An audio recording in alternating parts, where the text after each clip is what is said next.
When I first heard that King Charles had decided to travel to Mecca, I didn't believe it. Not because he couldn't, but because I never imagined a man born into palaces, wrapped in titles and tradition, would walk into a place where every soul stands equal before God. Yet that's exactly what he did. And that single decision spoke more about humility than any royal decree ever could.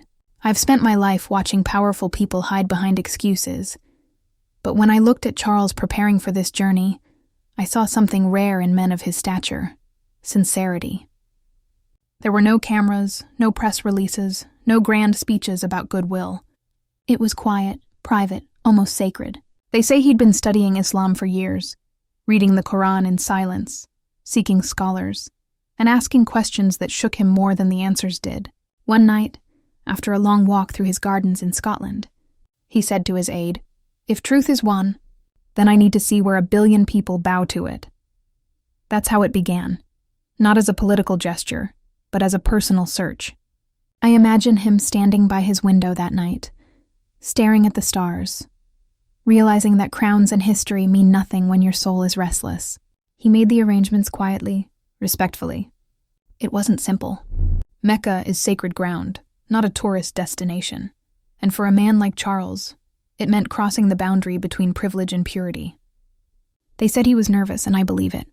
You don't approach holiness without trembling. The day he left, London was gray, the kind of sky that humbles you. His entourage was small. No velvet, no medals, only simple clothes and a man filled with more questions than answers. When the plane landed in Saudi Arabia, something in him shifted. Witnesses said he sat in silence for hours, gazing at the endless desert, a horizon so ancient it made Buckingham Palace feel like a rumor. I can almost hear his thoughts. All my life I've been bowed to. Now it's my turn to bow. In Mecca, every step is a confession. Each pilgrim carries a burden, and Charles carried centuries of kingship and ego. But Mecca doesn't care about lineage. It only asks what's in your heart. When he entered the holy city, wrapped in the simple white cloth of ihram, the uniform of equality, there were no guards, no trumpets, no royal titles. Only the hum of prayers rising like waves. They said he looked around as if seeing the world for the first time. His eyes wet, his lips trembling, his posture uncertain, as if the crown had suddenly grown heavy with meaning he'd never understood before. In that moment, Charles wasn't a monarch. He was a man stripped down to his essence. As he watched the pilgrims circle the Kaaba, thousands moving in perfect rhythm, chanting words older than any kingdom, I think he realized that true power doesn't come from control, but from surrender. They said he whispered, "It's alive. This place is alive." Maybe for the first time, he felt what it means to belong to something eternal. I imagine his hands trembling as he lifted them in prayer, not knowing the exact words but feeling them all the same. The gratitude, the guilt, the awe. When you watch a man who has lived above others finally look up to something higher, you witness justice in its purest form. Because before you can lead men, you must learn to follow truth. That's what Mecca teaches. To strip away illusion until all that's left is sincerity. They said Charles stood for a long time before the Kaaba, motionless, breathing in the sacred air. Some say he wept. I believe it. When truth hits you, it doesn't ask permission. It just breaks you open. And somewhere in those tears, he learned that greatness isn't measured by what you rule, but by what you revere. Mecca humbled him, burned away arrogance, and replaced it with awe. Later, he met an old pilgrim from Nigeria who had walked barefoot just to be there. The man didn't know who Charles was, and when someone told him, he smiled and said, "Before God, we're all the same, my son." That one sentence hit him harder than any royal council ever could. Judge Judy would have called it divine justice, the kind you can't appeal. Every prayer call became a reminder that time doesn't belong to kings. It belongs to the Creator. 5 times a day the world paused, aligned itself, and whispered in unison. That rhythm seeped into him, rearranged his heartbeat. He later said it felt as if the whole world was exhaling peace, and then came Medina.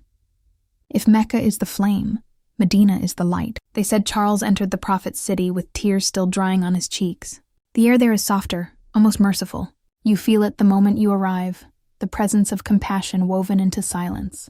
Inside Al-Masjid an-Nabawi, he sat quietly, hands clasped, eyes watching people pray, children reciting verses, elders whispering blessings.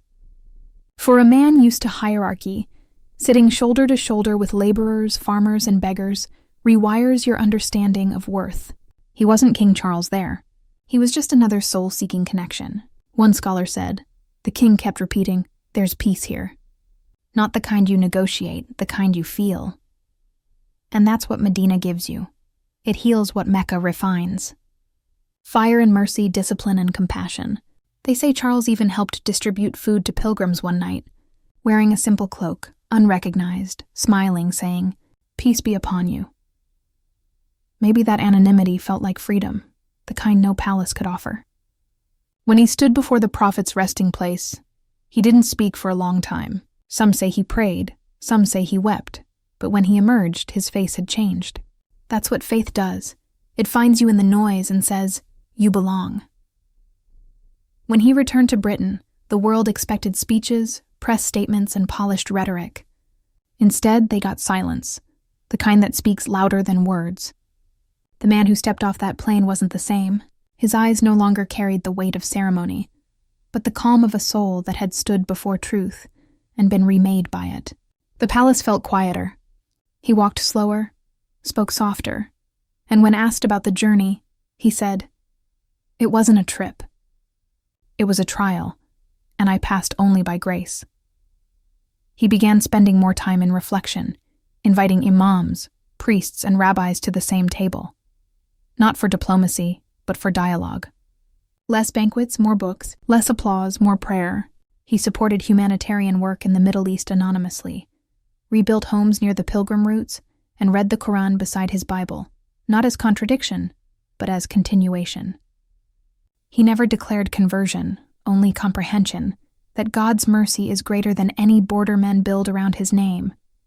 The press called it a spiritual awakening. I'd call it divine justice. His sons noticed the change. He laughed more, hugged longer, and spoke of service instead of sovereignty. Mecca had burned away the pride. Medina had filled him with mercy. During one address, he said softly, "I've seen the world where every man is equal before his Creator, and I wish that spirit to live in us all." It wasn't rhetoric. It was revelation. People didn't clap right away. They listened, because sincerity has a sound. He began restoring mosques across the Commonwealth, not for show, but for reverence. When someone asked why, he said, "Because they are houses of God, and God's house belongs to everyone." That's spiritual evolution. The king who once symbolized power now embodied peace. Judge Judy would have ended the story with her signature finality. It takes courage to face a courtroom, but divine courage to face your own soul. And that's what King Charles did. Because at the end of every journey, truth transforms. His pilgrimage wasn't a royal chapter. It was a human confession that even kings need saving. The world may forget his speeches, but it will never forget the sight of a monarch who bowed not before men, but before God. Case closed. The justice of the soul needs no appeal.